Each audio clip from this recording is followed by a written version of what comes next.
Welcome to Henderson Library's Home Edition.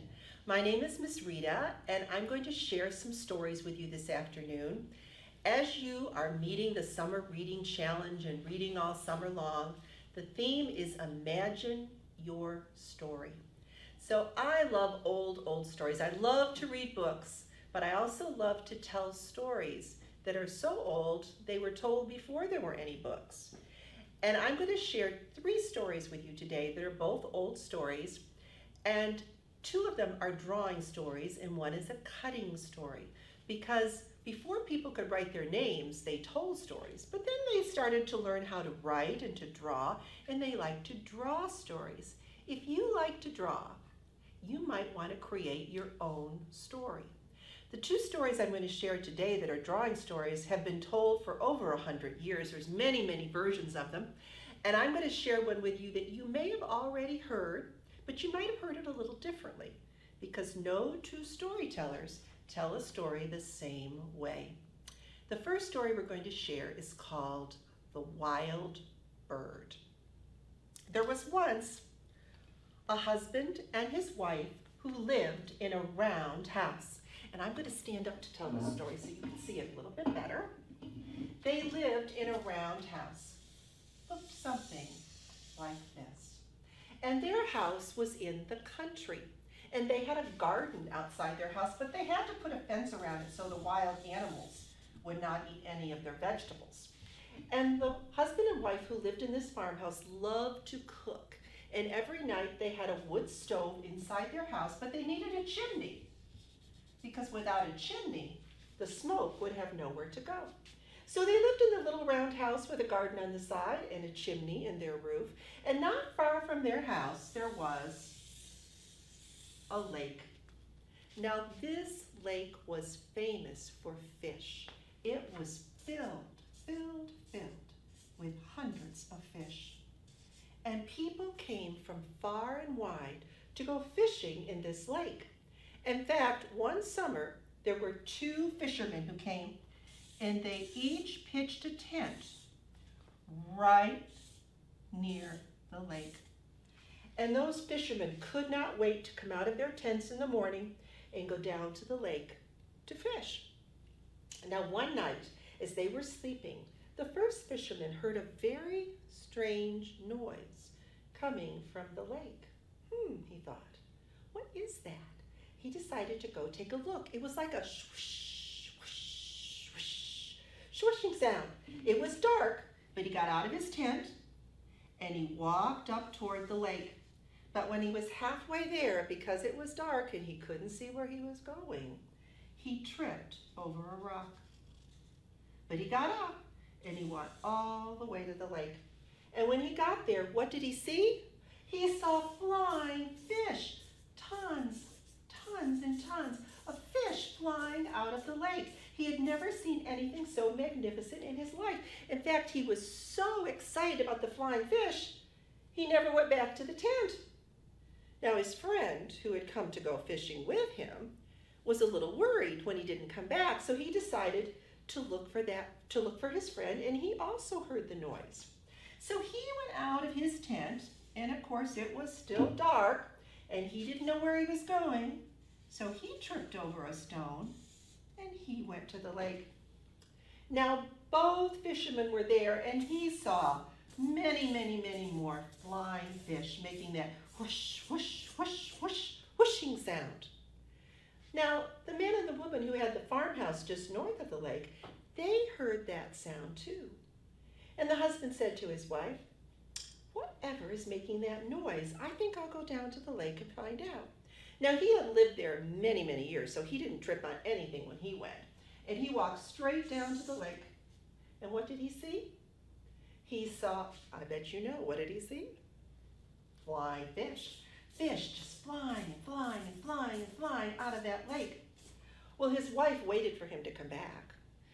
And she waited, and she said, where is my husband? Why has he been gone so long? And so she went down to the lake. And when she got there, she saw her husband. And he said, wife, have you ever seen so many magnificent flying fish? And his wife just looked and said, "Flying fish? I don't see any flying fish. All I see is a wild bird." And that's the story of the wild bird. Now you can take your marker or your crayon or your paints and you can start with any object like a circle, or in our next story we're going to start with a square. And you can make up any story you want. You just think of the object and think what's going to happen next. So our next story, I'm not going to tell you the title because that would kind of give it away. I probably shouldn't have told you the title of the wild bird either, but we're not going to tell you the title of this one, except I will tell you the two main characters, Tommy and his friend Sally. Now you may have heard this story before. Tommy, his name starts with a, right, T. And his friend Sally, her name starts with an S. And Tommy and Sally lived a little bit apart from each other. And one day Tommy decided to leave his house and go visit Sally. Now let me tell you a little bit about Tommy's house. His house had two sides. It was what we call a duplex. There were two sides to his house. It had two front doors, one on each side. It had a window on each side. And it even had a smokestack coming out of each side of his house. Now Tommy lived in his house and he decided to go visit Sally. So we went out the front door and he said, I gotta start cutting the grass for my dad pretty soon. There is a lot of grass outside our front door. When I get home from Sally's house, I'm gonna cut the grass. So he walked over to Sally's house, and when he got there, he asked her if she had any cream. His mother was making biscuits and she needed some cream. Well, luckily Sally's father owned a dairy where you have milk and cream and butter, and everything was kept cool down in the basement. And Sally said, I think we do have a little cream left today. It's down in the basement. Let's go get it. So Tommy and Sally went down to the basement, and sure enough, there was cream there. And then they came up out of the basement, but Tommy, he slipped, and some of the cream spilled. And when it did, they slipped and they fell down back into the basement. They got up and they went back up and they were ready to go back to Tommy's house. And Sally said, "I don't think we should go all the way back the way you came, Tommy. I know a shortcut, but it is uphill. Are you strong enough to do it?" "Sure," said Tommy. So they started walking down the shortcut and they were almost to Tommy's house when Tommy slipped and he fell down the hill. But they got back up, they went a little farther, and then, they fell down the hill again. But finally they got back to Tommy's house. But when they got there, after they had fallen and slipped 4 times, they looked at that jar of cream and it was empty. "Oh no," said Tommy. "My mother won't be able to make any biscuits tonight, and we won't have any cream left for our white cat." And that's the story of the white cat. And if you're telling the story on a blackboard, the old version of it, I went to school a long time ago, and we had chalk and a blackboard. Now you have whiteboards and all kinds of super screens and computer screens, but it used to be called the black cat. That's when there were blackboards. But now if you do it on a piece of white paper, you can tell the same story and you can tell the story of the white cat. Some people who tell the story like to put their hand up here and kind of cover up the face so people don't guess it's a cat, but I like to keep mine down because I think when you put your hand like that, people say, "Why is she covering that up with her hand?" So this is a story of the white cat, and if you like this one, you can also tell the story. Oops, I wonder if his head's going to get stuck. You can tell the story of the wild bird. You just need to start with any shape or any design, and I bet you can create your own story because you're all storytellers. Remember, our theme this summer is Imagine Your Story. So take a marker, take a crayon, take a pencil, take a piece of blank paper, and create your own story. We're going to end this afternoon with a cutting story. There are many, many kinds of cutting stories and folding stories.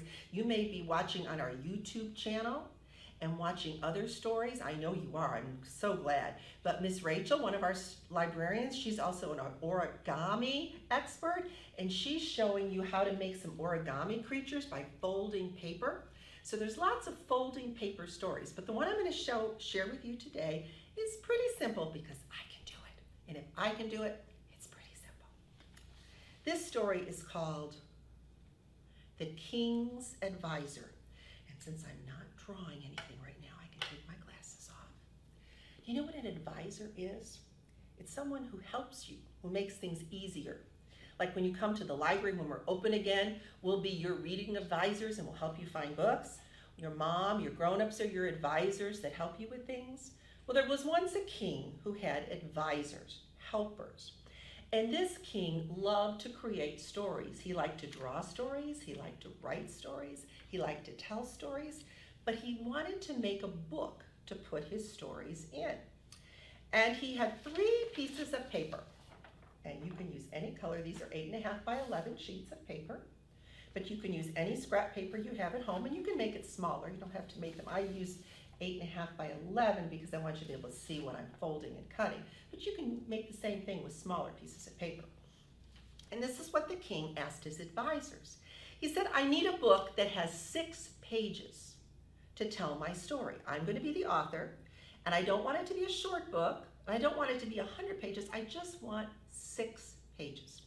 Well, the first advisor came up and he took a piece of paper. Oh, and one thing said the king, you must not cut this paper apart. You can cut it one time, but you can't cut it into 6 squares and then staple it together. You have to make my book by folding and only cutting one time. You don't have to cut it all, but no cutting it apart to make like 6 pages and stapling it together, although that would have solved the problem. He didn't think of that. So the first advisor came up and he looked at the piece of paper and he said, I know what I'll do. And he folded the paper in half. And then he folded it in half again.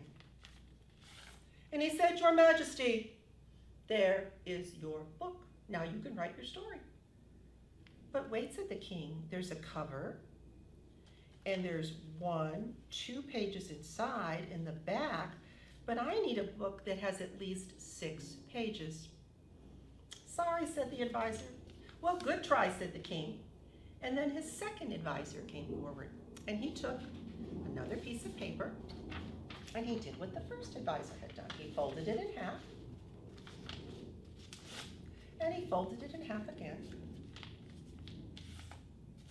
which it looked just like the first one. But then he folded it one more time. So it was in 8 pieces. So when he opened it up, there were 8 rectangles. 1, 2, 3, 4, 5, 6, 7, 8. And when you're telling the story, you want to make sure you fold it on the crease and get it nice and sharp. I'm going to do it one more time.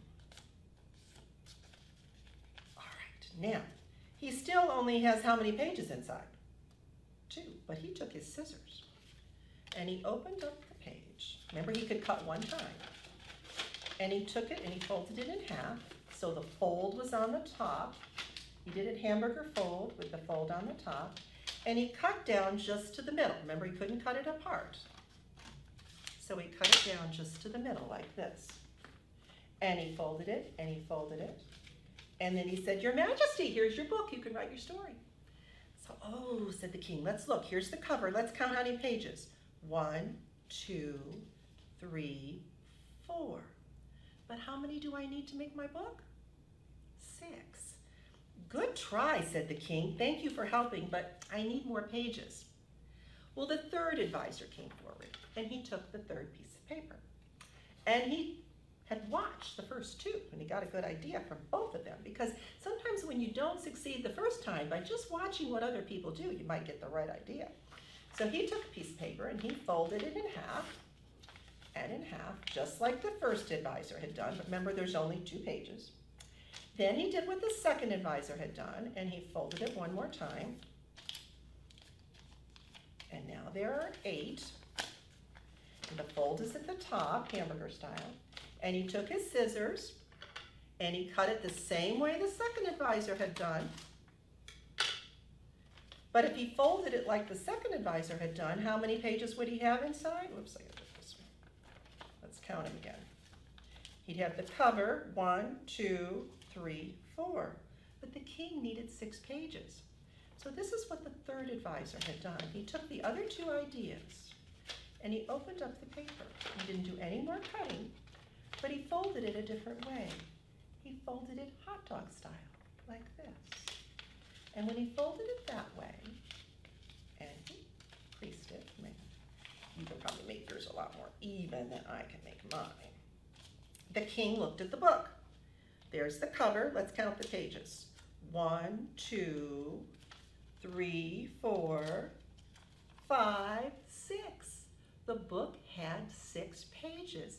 Excellent, said the king. Now I can write my own story. And the third advisor thanked the first 2 who had given him the great idea. And they stapled their books together and they all wrote stories. And if you want to do this at home, you can imagine your own story and create your story. All you need to do is take your paper like the first advisor, fold it in half twice, but you want more than just 2 pages. And then like the second advisor, you're going to fold it into 8ths, fold it in half, and then fold it again, and you're going to make 1 cut. But you're not going to stop there. You're not going to just fold it this way. You're going to be like the third advisor. And you're going to take that same paper and you're going to open it up hot dog style. Kind of makes like a diamond in the middle. And then you're going to fold it this way. And when you do, you will have 6 pages in your book. So thanks for watching. Draw a story, write a story, imagine your own story, and be sure to check out the Henderson Library's YouTube channel for lots more stories to enjoy this summer. Don't forget to sign up for summer reading on Beanstalk. Imagine your story. Thanks.